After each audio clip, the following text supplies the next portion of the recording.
Rezeki 2 biji hari ni. Dah nak masak dah. Kuning-kuning dah bawah dia.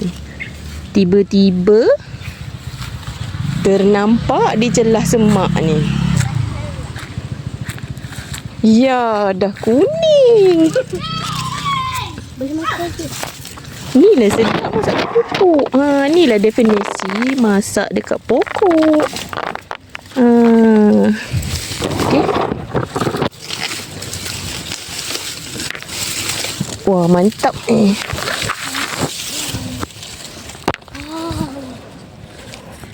Mesti manis ni. Okey.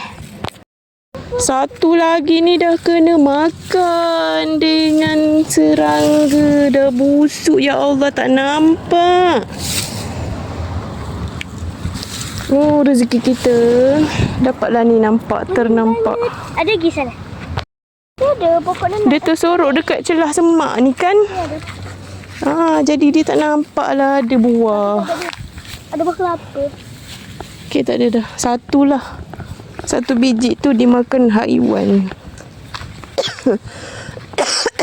Boleh potong makan lagi. Okey. Jadinya kita ada 3 biji hari ini. Saya nak join juga. Dadah. Saya nak join juga. Tanamlah dia banyak-banyak macam ni. Letak aje. Korek-korek sikit, kita letak. Hiduplah dia nanti.